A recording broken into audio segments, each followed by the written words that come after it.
This is Dr. Serge King, bringing you a discussion entitled High Sierra Insights.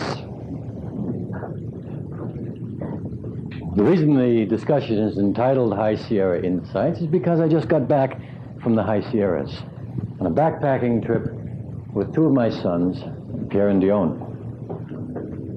And we went up there for a number of reasons. We each had our different reasons for going. I went up there as a kind of spiritual retreat and to get insights on life, things in general. And one of the things that came up, I knew that we're going to be talking tonight on the general subject of personal success. And while I was up there, I got myself in tune with nature and looked at what we were doing in terms of overall ideas and general rules about success. Now, success, when we're talking about, we're not just talking about the accumulation of material things. We're talking about happiness. We're talking about fulfillment. We're talking about completing and your whole potential as a human being. There are a number of things that this trip kind of showed us or had to do with that can be used as insights for success in general anywhere. First of all, there was what we did, what we set out to do. Okay? We laid out a route when we were going to go on this trip. In fact, it was important that we do so. In order to go on this trip, we had to know where we were going. We had to know where we were going. We had to know approximately where we were going to stay. We had to know pretty definitely the general area that we were going into. We had to know approximately the route we were going to take and where we were going to stay every night. This relates to any kind of endeavor, any kind of life endeavor. The route that we took was our path. Symbolically, very much a path of life. We did not have to know with definiteness where we were going to stay. As a matter of fact, the first plan that we laid out as to where we were going to stay every night, we changed. In life in general, it's the same way. You set out a general plan of things that you intend to do and places you intend to go, things you intend to accomplish, and you adjust as you go along, as the situation shows itself. One place, for instance, we planned to stay. Turned out there were too many mosquitoes. We didn't know that beforehand. So what did we do? We backtracked until we found a place that was fewer mosquitoes, much more beautiful, fresh running water that the other things didn't have. It was a better place. We were able to adjust our plans on the spot without upsetting ourselves, being able to be flexible and adaptable, just like you're doing something like that in life. Now, there was one route, one path, direction that we intended to take. We did take. There was quite a long path uphill. As a matter of fact, within a mile, it was reaching 1,000 feet beyond where we were. Within a mile, and that's pretty steep, especially when you're carrying a big load, big backpack. Okay? But this is important. This is interesting. Now, we could have chosen different paths. Let's look at this. The whole thing that we're doing here is if we're talking about a path of life. In order to get where we wanted to go, we had to accomplish some pretty hard work.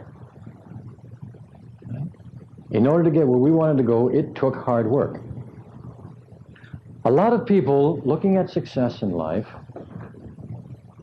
have realized that certain of the things that they've wanted to do and wanted to accomplish took a lot of hard work. And they thought, therefore, that in order to be successful, in any sense of the word, hard work is the thing you have to do. That's backwards. That's completely backwards. It all depends, really, on what it is you want to do. Certain things that you want to accomplish, certain goals that you want to attain, because of their very nature, take hard work. It is not the hard work that makes it successful. And that's not what makes it successful. We actually could have done the same route a step at a time. We could have taken one step, taken off our backpack and rested for a while, put it on again when we felt ready, taken another step, taken the backpack off and rested for a while. And we could have eventually made it to the top with no hard work really whatsoever. Right? We, however, set up that hard work. We decided that we wanted to make it within a certain time limit. We didn't set a definite time limit. We wanted to make it that day. And in order to accomplish it within those conditions that we had set up and agreed to, it took hard work. So hard work is not a necessary factor of success, but it can be a factor if you set it up that way. It can help you to achieve your success faster in some cases, but it isn't an absolute. You know, it's an outside factor that you put in yourself. That's what I want to point out here. And so we made it to the top. Now, interesting here was we had a definite path and a definite goal. And although it was hard work, we did it the easiest way possible. We took the trail. Now, in this particular place, this trail was a switchback. You know what a switchback is? That means you go up at an angle one way, and then you turn sharply, and you go up a little angle the next way, and you turn sharply, and you keep going back and forth like that. It actually makes traveling up easier. It's almost like tacking with a sailboat at sea, if you know anything about that.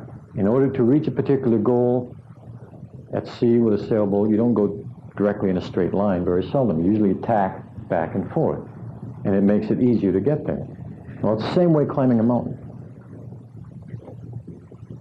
We could have, it was within our power to make it extra hard and try and go straight up. We could have done that. That would have been a little dumb, I think, but some people might decide to do it that way. It was not a necessary way to go up there. We could have walked off the trail, gone through the brush, climbed through trees, over boulders. We could have done it that way too and made it even harder. But no, we took the easy way. As easy as possible, which is really the only smart way to any kind of success. A sure way. We took the trail. We knew we were going to get there. There was never a doubt in our mind that we were going to make it up there. We did it at such a pace that it was hard work, but that was our choice. And when we got up there, we felt that incredible, tremendous relief and happiness of having achieved what we wanted to do. Now, the happiness, you know, people do things. Why were we doing this? Well, it made us happy to do it.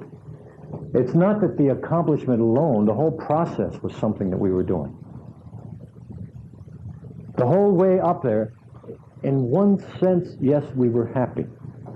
Struggling under those heavy packs, legs about to buckle underneath us, aching hip joints from where the pack is straining down, you know, shoulders and all this kind of stuff, in pain, all right? And we were happy?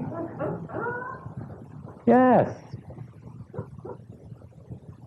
The happiness for us at that point, for us now, okay, in that situation, was the sense of using our strength and ability. You could almost say testing ourselves. We were testing ourselves against ourselves, not against anything else. We were not man against nature. Good heavens. The thing I was teaching my boys all the time out there, and we'll get more into this, was man with nature. We were cooperating everywhere possible with nature. Don't go out there to fight it. That's when you get into trouble. More on that later. Here we were, making it up, and happy in that pain, and happiest when we got to the top. Now, the happiest getting to the top was a greater happiness because it was a release of the tension of the climb. So there was a pure physical pleasure in stopping,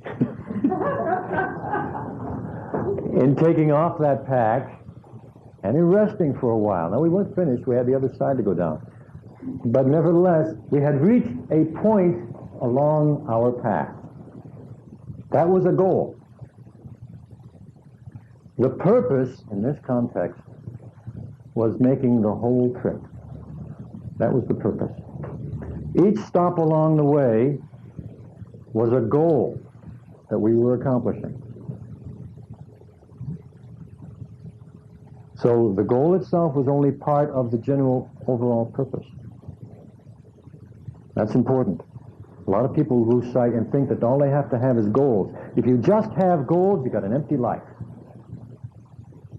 You can have goals, and for a while it's fun fulfilling them, and then finally you start to say, what am I doing this for? And it starts to get empty. The goals are only meaningful when they are part of a purpose. Now, actually, this general purpose, even if this little purpose here of making this trip, fell into our larger purpose. Each one of us had our own general purpose in life. My general purpose in life is to increase mana for myself and other people. This trip was a way for me to increase mana for myself in ways that would help me increase it for others. So the whole trip then fell into my general life purpose. It's important to have that life purpose. Then this trip was a goal that I accomplished. And within that goal, which itself became a purpose, there were lots of other little goals. Now this is the way all of success works in life. Now here I had a general purpose. I had a goal to accomplish this trip. So then I laid out this trip. And within that trip there were certain goals. I was going to stop here for one night, here for another night, here for another night. Then I actually started on that. I reached one place, and this is where I'm going to stop for this night. Now I got a bunch of other little goals. We've got to set up the tent. We've got to put the food after we eat. We have to fix the meal. We have to put the food up high enough so the bears won't reach it. Okay. We have to lay out the sleeping bags. We have to light the candles. We have to play cards. We have we have all these. I won most of the time. We have all these little goals within the larger goal of staying at that one place that night. And then there's the goal of getting up the next morning and the goal of the next spot to reach. See, so you've got, all of these things get broken down and broken down and broken down. And when you pay attention, while we're setting up the tent, we're not thinking about tomorrow's track. Okay? That would wipe us out before we started. We're thinking about setting up the tent. When you're building the fire, you're thinking very strongly and fully focused about building the fire. And you're not thinking about who's going to sleep on the right side or the left side in the tent. You do that later. The point here being, and the whole thing worked very smoothly and very successfully, you did the particular thing that you were doing when you were doing it. You fully focused your attention on that. Now, you had in the back of your mind these other things that had to be done. You trusted that when you got to them, you'd be able to handle them. So you didn't spend your time worrying about them beforehand. You had them in your mind, you had them out there, and when you got to them, then you dealt with them. And so this is the way the whole thing went. One big purpose, little purposes, big goals, little goals, tiny goals, all within the same thing and all working together. And like I say, a lot of flexibility. We backtracked several times in order to change, because we changed our plans. And in your life, sometimes that's the thing that you're going to do as well. And there isn't anything wrong with that. At no time did we think in doing that we were a failure. Gee, we didn't get to that place, we didn't go that route. That didn't mean anything. We did it of our own free choice, knowing that it was a positive, forward-moving choice to make that change. Now, in any aspect of your life, you can look at it in exactly the same way, as a positive kind of choice.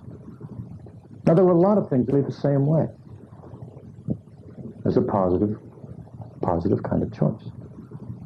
Now, there were a lot of things. This whole thing was a matter of choice, of course, as any goal, as any path in life is. There was at one point where we were walking up a path, and We were struggling under this long hike and struggling up with our packs and everything. And here comes a ranger on a horse with a pack mule. And he says, you're doing a long haul up there. I says, yeah. I said, that looks like a lot easier way to go. Okay? Now here we were, interesting, and this is the way it works in life too.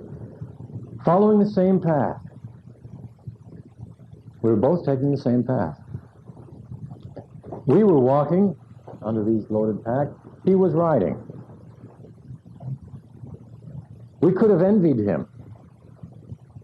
We could have said, look how much easier he has it, and look how hard we've got it. How terrible that is. But we didn't envy him because our purpose was different. We were following the same path, but we did not have the same purpose in following that path. Let's suppose two people take a career. Two people decide to become salespeople, or decide to become teachers or healers, whatever they decide to do. They may follow the same path, but they'll be following that path, very likely, they can be, for completely different reasons. And because they're following it for different reasons, the whole context becomes different.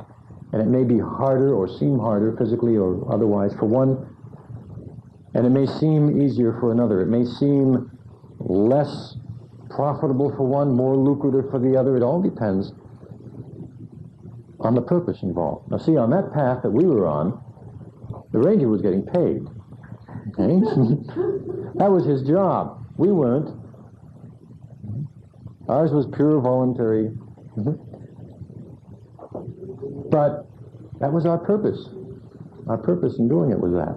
Okay? We weren't out there to get paid. He was. His purpose was to patrol the area.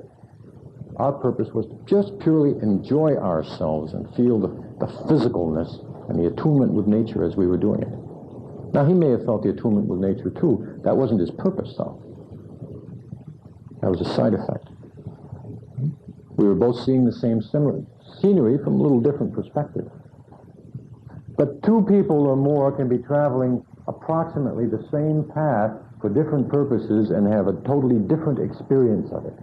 And that's perfectly fine. I had a choice. I could have become a ranger. Okay? But I wasn't. That wasn't my thing. Our experience was different, and that's okay. Your experience and someone else's experience are totally different. Even myself and my sons, although we were both, all three of us rather, walking up there under these pack loads, we each had a different purpose in mind. And so our individual experiences of that trip, of following that path, were different. And as we go along, we will have different memories of that whole experience.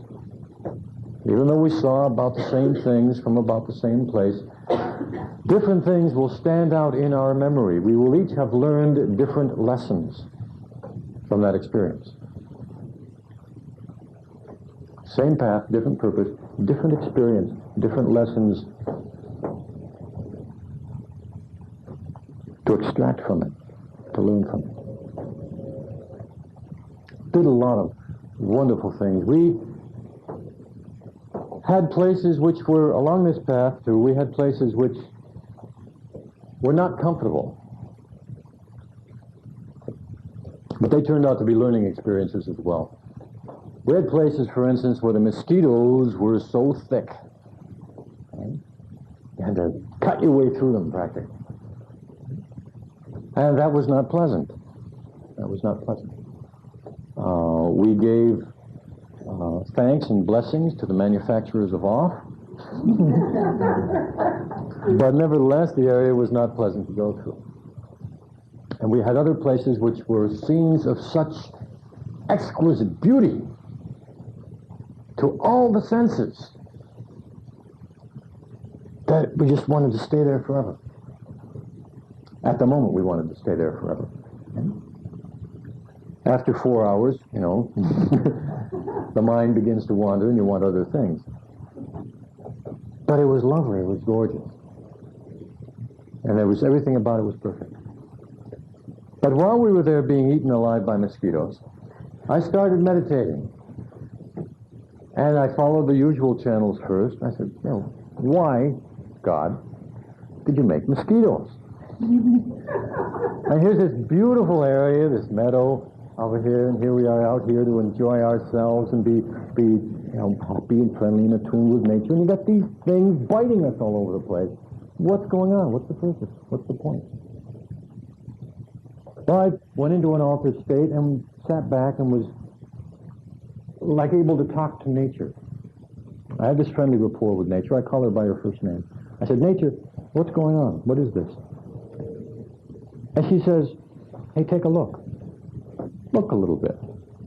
Observe." So I observed for a while. One thing I observed was the trout loved the mosquitoes. I mean, here, every once in a while, quite often, the trout would leap out of the water, grab a mosquito, and go back in. Big smile on its face. All of this stuff going on, there was one purpose that these mosquitoes were serving. There were some birds I noticed at the edge of the meadow, and they'd dart into the mosquito clouds, and they'd gather up their supper, and they'd go back and chirp for a while. And there's another purpose that the mosquitoes were serving. And I realized, beyond that, too, the voice kind of said, the mosquitoes don't have to have a purpose. The mosquitoes are their own purpose. They exist. They are creatures. You weren't particularly designed to be here. You came here of your own free choice, altered the balance in such a way that it had to be balanced, rebalanced again. Okay? Part of that rebalancing involved the mosquitoes with eyes wide open saying, "Look what we got." That's right. You came here with a treat. Your purpose was to treat these mosquitoes. Okay? You became part of this whole ecology, this whole environment in doing that. Okay? They're just playing their role. As they serve a purpose to the fish, they serve a purpose to the birds. Okay? But that's aside from their simple purpose in being. They serve a purpose to you, too. Mosquitoes themselves here, look what they've done to the manufacturers of things like they've helped to create industries which have given people jobs, which have put out these products that people buy and use, and creating more pleasure and happiness for other people. And the mosquitoes, once you put that stuff on, they just stay away very nicely. So lots of different purposes have been served by mosquitoes. All of them as side effects to their simply being mosquitoes. That was neat. That was a good lesson. We walked along further. We did, a lot of places. I sat down, I was looking at some trees. I said, "Hey, trees." I was in that special state. I said, "Trees, what lesson have you got to give?" And then the tree said, "Look at us. There are all kinds of different trees and all different kinds of shapes. Generally, you get the impression of trees being, these tall, long, straight pines going up. But you look at them carefully, and there's all kinds of bends and twists and things like that. And they said, we do not have your standard. What you have arbitrarily designed as perfection. They said, you might decide that a nice straight tree looks good and is the best tree that there is. Because it's straight and it looks proud and it has all of these other designations that you've given to it. The tree doesn't feel that. The tree that's standing real straight just happens to be straight. The tree next to it, which is kind of bent and what you would call deformed, the tree would not. Because the tree grew in its own natural form, given the circumstances of its growth, in its particular conditions of growth. And the tree said, we don't judge each other. We don't judge each other. Each one of us are unique. Each one of us. We realize and we recognize that. We don't look down on You might see us as being real tall and towering, looking down on some tree which is twisted around and shorter than us. Those tall and short things are your designations. We see from our roots as well as our top limbs. And so there's no differentness, no superiority about being taller or lower. And each one of those trees with their own different bends and their own different twists and their own different burls and all the different things about them felt equal, felt right about being themselves. And that was another kind of a lesson, having to do with success and having to do with yourselves as human beings. You all look different. You all have different fingerprints. Okay? Nobody's got the same kind, palm prints and footprints too. You all have different features. You all have different talents or mixtures of talents and capabilities. Different shapes and sizes and textures. None of that's got anything to do with your essentialness or your essence. You may look at somebody else and say, boy, that person's handsomer, or that person's prettier, or that person's taller, or that person's more talented than I am. Okay? Those are your own designations and your own judgments, if you ever do that. Okay? That person's different? Ah, yes. Yes, true, absolutely. But better because of that differentness? No. No way. You are a uniquely designed being in yourself, beautiful and perfect in that way. You are the most perfect you it's possible to be. Nobody could be a more perfect you. If you can grasp that kind of sense of yourself, realizing that there may be things that you want to change, that you have the possibility of changing, that you may want to, what you call improve, which is really another word for change, that you may want to develop, which is another word for change, that you may want to learn, which really is another word for change too, but nevertheless, you may have all of these things, all right, that you are reaching toward that is different from what you are, and that's fine, that's okay. But you needn't compare with anybody else. And you needn't think that anybody else has anything that you want and can't have. I mean, you have the perfect free will to feel that and be as unhappy as you like. I'm not saying you can't do that. Right? But it's totally unnecessary. And it is a kind of focus of attention which simply detracts from your own sense of success. Because success, real success, is intimately tied in with happiness. Intimately tied in with happiness. If you aren't happy, you aren't successful, no matter how much material goods or how many awards or honors or anything else that you've got. If you aren't happy, forget it. The shot. It's not me. Success and happiness go together. If they don't seem to be in your life, then you better take a real good look at it and see which one. If the happiness is there, you don't have to worry about the success. If what you call a success is there and there's no happiness, then you better take a hard look at what you're doing and how. Up there, in the forest of the Sierras, are some of the biggest trees in the world. The sequoia. The word is magical. The trees are even more magical. If you haven't seen them, sequoia trees have a kind of a cinnamon-colored bark. And they stand, they're in the redwood family, but they're much larger around than redwood trees. Not quite as tall. They're 200, some a little over 200 feet tall. It's pretty tall. They're massive, massive trees. I don't remember how many homes could be built out of just one of those things. But I know that there's one tree there that it takes 50 people, 50 men, standing hand to hand to circle. And gigantic sense. There's another lesson about success in those beautiful sequoias. When you stand there, they've got this soft kind of bark, real thin and real pretty. It's almost fire resistant. That's another reason they've been able to last so long. It's almost completely fireproof. Almost.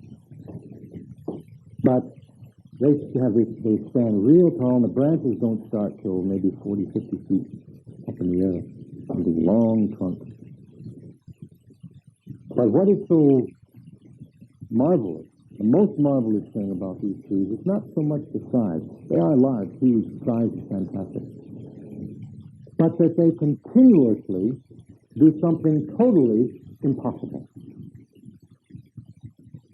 We have something called the various laws of physics.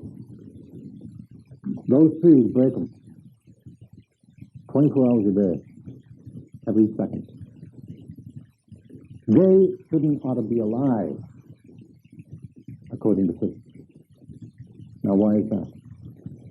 That is because those trees, standing with their massiveness, 200 more feet high, have to send sap to the very, very top tip pine needle, all the way at the top of that tree. The weight of that sap has been calculated to be too heavy to lift that height by what is normally thought of as the way trees do this, by what they call capillary action. Therefore, scientifically, it can't be. The weight of the sap is too heavy for the tree to lift it that high. The tree doesn't care. It doesn't care what human beings call impossible. It just goes ahead and does it. Right ahead and does it. That tree, those trees are successful. They feel happy. I'm assuming that. I've talked to them. They seem to be happy. But they are very successful in the sense that they go on living in spite of what human beings have decided must be a natural law. There's got to be a flaw someplace. Either the tree's wrong or humans are wrong. Now, since the tree's there, and it goes on being there, I tend toward the side that says the human beings have not quite calculated correctly. Something. Well, it isn't the mathematics. It's the assumption on which that mathematics is based. The assumption that the things only work in a certain way. And that if they don't work in that way, they can't work. Now, we have set up rules of physics and other things that seem to be valid most of the time. And that's great. It helps us a lot. But there are areas where those laws, those rules, fall apart. But to my mind, those are the areas that need investigating most. Because maybe some of these laws need to be revised, and maybe if they were revised, some of the things we think are impossible now wouldn't be. On the personal level, though,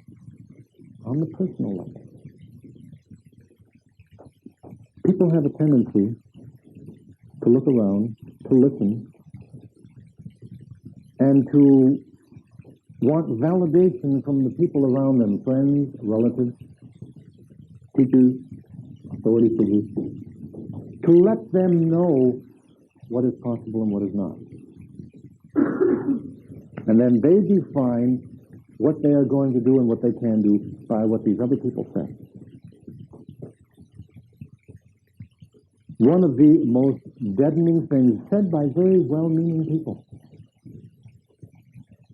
is, now look, when you're going out there into the game of life, and you're going to decide what you're going to do and how far you're going to go and what you're going to accomplish, you must, above all, be realistic. You must know your limitations. Otherwise, you could be very sadly disappointed, very unhappy by trying to reach beyond what you're capable of. So you must be realistic know what your limitations are, and then go ahead like that. If everybody followed those ideas, we would certainly not be where we are today. We wouldn't even be alive, probably, as human beings. That kind of thinking is designed to keep you in a straitjacket, because how can you possibly know what your limitations are until you've tried to go beyond them?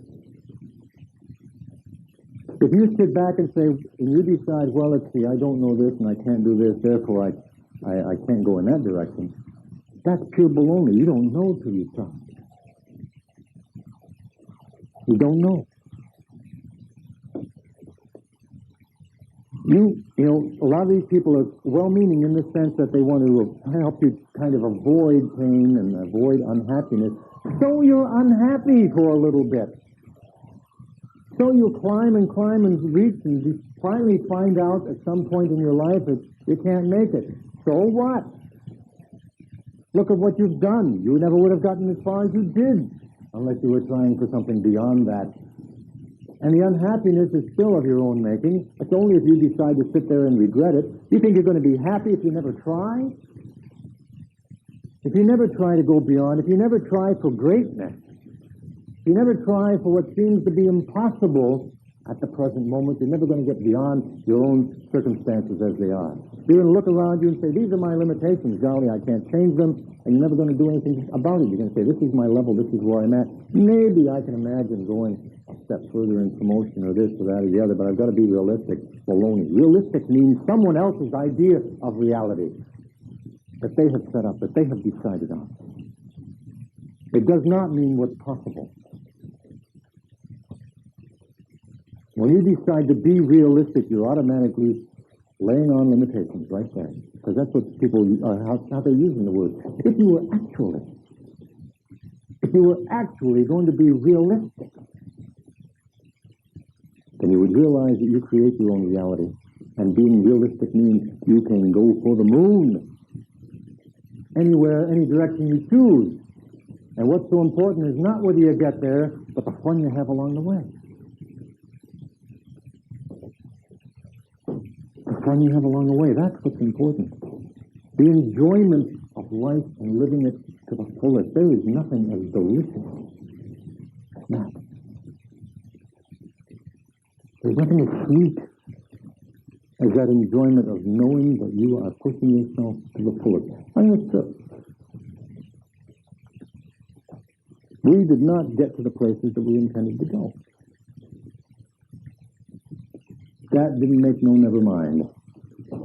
We had a ball doing what we did. Now, we could have sat down and cried because we hadn't made it. We hadn't done this part of the trip or this leg of the trip or reached that particular lake or pass or whatever. That was silly. Totally silly. We thoroughly enjoyed what we did. And we drank from the nectar of the gods, which I brought some here for you tonight, which is fresh, pure Sierra mountain stream water. That was wine for us, mountain wine. But it was something that we enjoyed along the way as part of that whole total pleasure. Now, here's the other thing. If we had been realistic, in the usual sense of the term, I wouldn't have gone. And everybody would have agreed that I should not have. Right? I mean, here's what I do most of the year. I sit at a typewriter. Now, I walk maybe from here to the bank or something like that, but most of the time I sit at a typewriter, and I spend most of my days sitting or maybe standing like this, teaching or something like that. I don't get a lot of physical exercise. So here I'm going to lay on a 40, 50-pound pack and start backpacking straight out like that. They're going to say, no, terrible, don't do it, especially at your age. Especially straight up, that's right. Right? But see, I happen to know that those kinds of things don't count.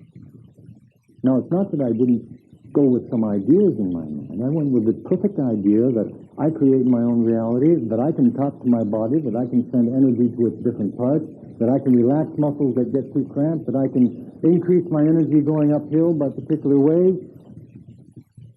I did almost as well as my teenage boys. Walked a little slower uphill than they did, but nevertheless, I got there. And we had about equal number of aches and pains, all three of us. But if I'd been realistic, I never would have attempted that thing without some grueling kind of practice exercise thing to begin with. I didn't need it. It wasn't necessary. There are ways and means of doing things, ways of working with your mind where you don't have to do that. If things are not impossible unless you decide they are. And you really can't know they are until you try. That was a good lesson, an important one from this. Now, in the process, we also had I had some lessons in how fast, it surprised me even how fast it could happen, in programming. What we call programming or prayer, both words, actually I would love to have a better word for this, and sometime we'll come up with one. But this is where we are creating a thought in our mind, imagineering, right? Creating a thought in our mind of something that we would like to happen, and just holding that thought until it happens in some form or another. And we call it prayer, we call it programming. It isn't asking, it isn't demanding exactly, it's just stating a fact, holding it in our mind, visualizing it. And one of the things that I was looking forward to, I said, I was talking to nature again.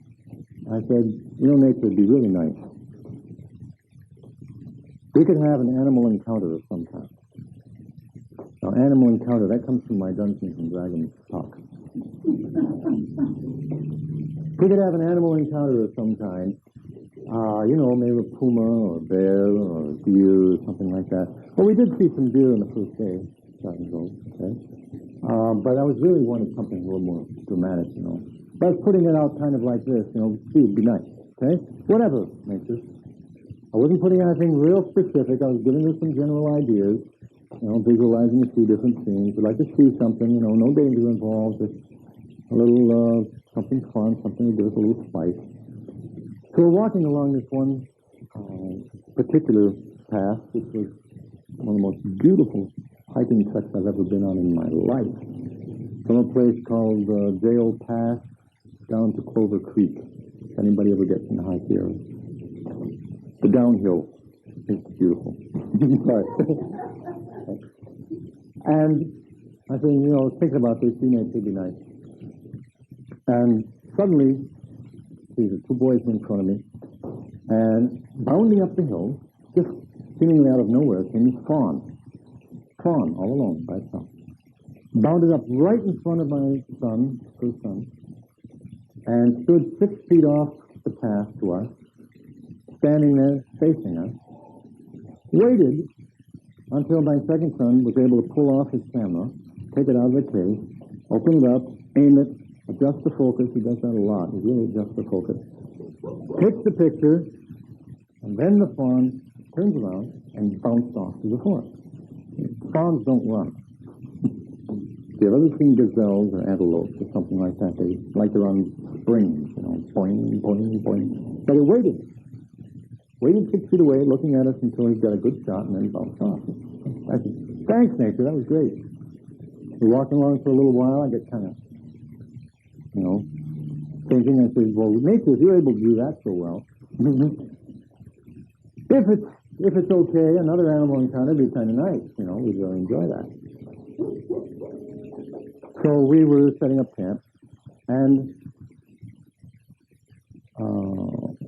I heard, we were just about finishing dinner, and I heard a noise that sounded like somebody chopping wood.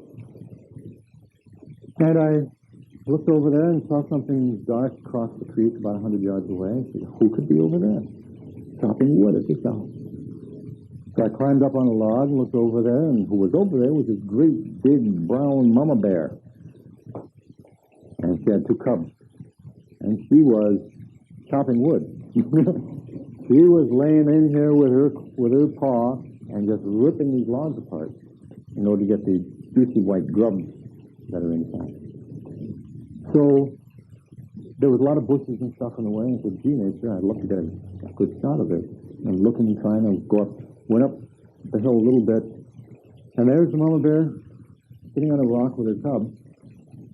And so Bjorn came up with the camera and handed it to me, and I'm looking and I say, not quite, I can't quite get it. And so the mama bear very nicely stepped down, stepped across the rock, posed for me, all fours like this, looking at me like this, posed for a moment, like the California bear on the flag. Got a beautiful shot, and then she took her top and left. Thanks again, Nature. Did like this. Why? Because I had the thought out. Because I had the thought in my mind of something I wanted. These were not accidents that I'm coming to, that happened here. They happened in just the way I wanted them. And one happened so quick. We're walking along the path, another one like this, and it had started to rain. We had our ponchos over our pack.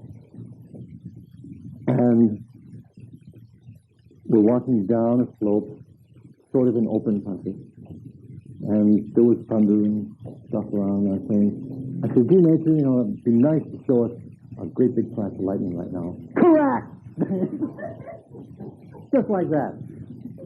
Just that fast. Right over there on the right, way out in the open, this great big lightning flash, all for us.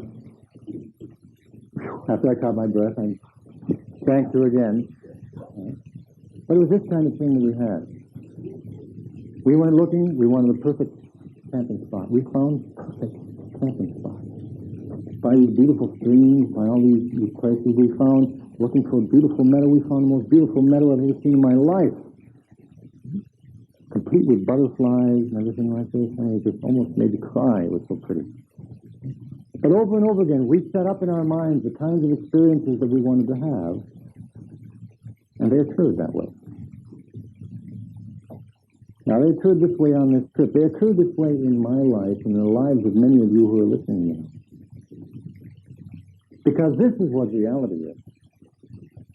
Reality is flexible. Reality is malleable. Reality will conform itself in some natural way to your thoughts, to your desires, to your expectations, within the nature of its own self.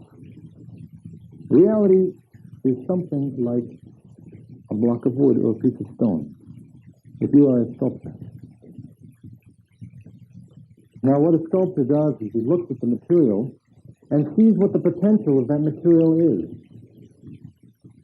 If a sculptor is working with wood, then the sculptor sculpts, sees this piece of wood, and sculpts, taking into account the nature of the wood itself, how it chips and peels, how the grain of the wood flows, how the different colors are already in it, and creates his masterpiece that he has in his mind according to the nature of the wood, the material that he has. In working with stone, it's very much the same way. Some sculptors have said, I look and I see this statue in the stone and I just chip away all the excess material. But they still take into account the nature of the stone, the nature of the kind of stone they're using, and how it chips and how it works.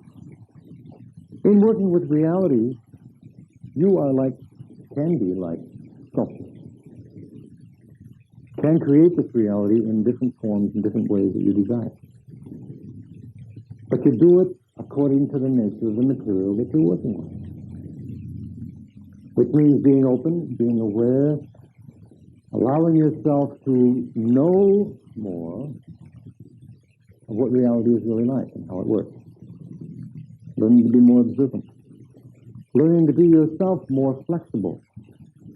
When you come to a knot, like you might find in a piece of wood, or when you come to a difficult place in your environment, in your experience, you don't throw the whole thing away. You work around it, and you incorporate that into your sculpture. So in the same way, you incorporate that somehow into your life to make it a productive part of it, even if it's only a productive lesson. but you're incorporated in. You take into account the nature of the material you're working with. This physical reality has its own kind of rules and laws, its own nature. So sometimes the things that you see as potential in your mind don't come out exactly that same way in the outer world. Simply because the nature of this physical world is different from the world of your mind. A lot of similarities, but there's some differences. So you can create things very close, or you can also be very flexible and almost like surprise yourself is the way it comes. I wanted an animal encounter. I did not expect a fawn jumping up 6 feet away. I did not expect a bear just outside of camp. Okay? Big one. That one. As big as that one was. I did not expect lightning to be instantly after I desired it. But those were pleasant surprises. I knew that I was going to get some effect. And I was pleased and happy with the effect I got.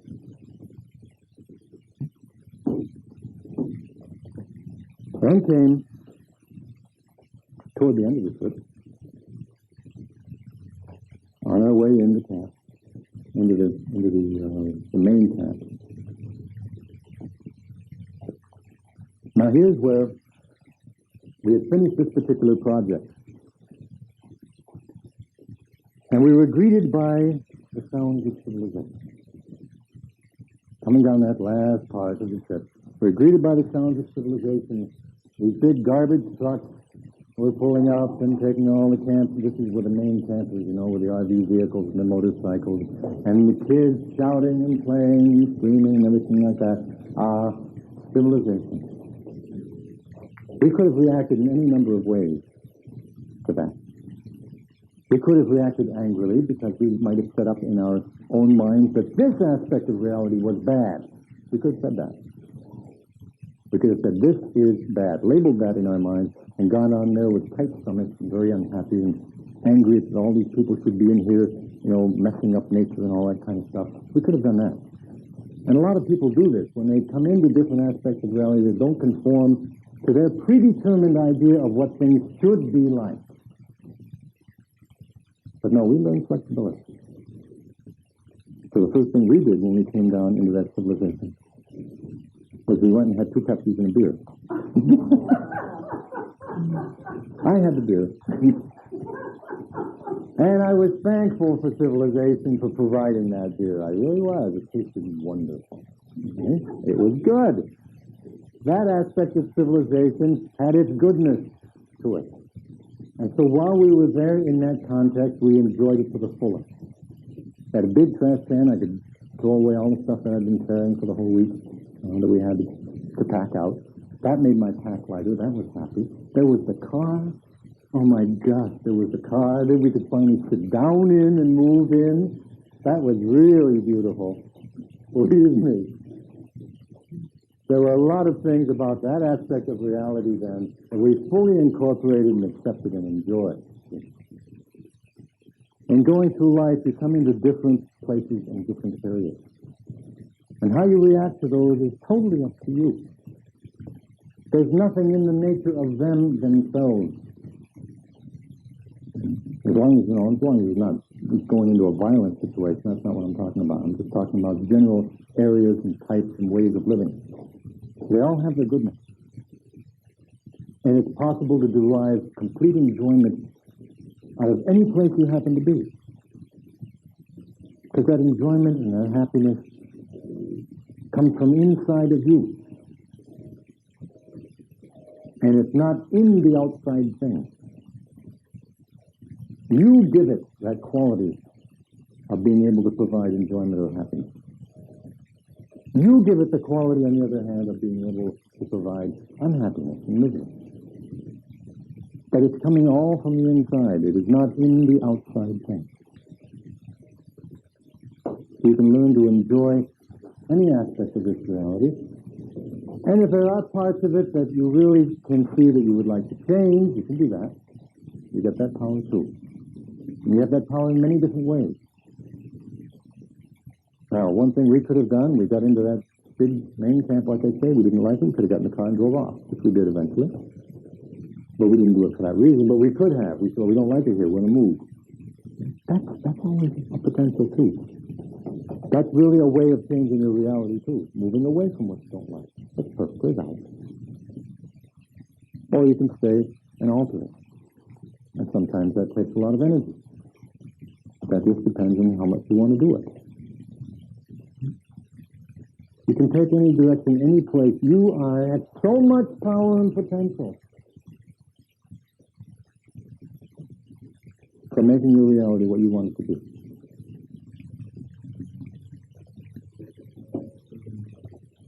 These were some of the insights that I got in High Sierra. Ideas about success, ideas about being, ideas about living, ideas about creating reality.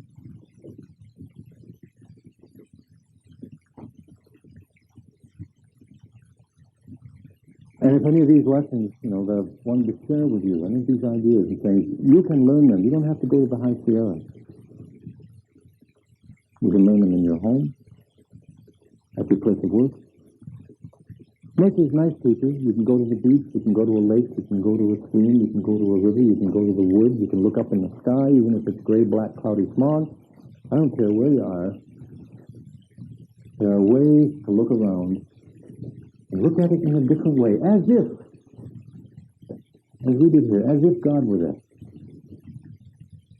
As if this total loving presence were there. And all you have to do, if you want to get some real insight, is you imagine that presence is there. And you talk to whatever it is in your environment, as if it were there, and you say, hey, what have you got to tell me? Really, that's it. And then you listen. You kind of open up your heart and your ears, and you listen. And sometimes it's feeling, and sometimes it's images, and sometimes it's a kind of an inner voice that will tell you something. But say, what have you got to tell me? Why are you here? What's your purpose? What is my purpose? What is how can things be improved? You can just simply ask questions like that and listen. Most people don't even think to ask. And some that do don't think to listen.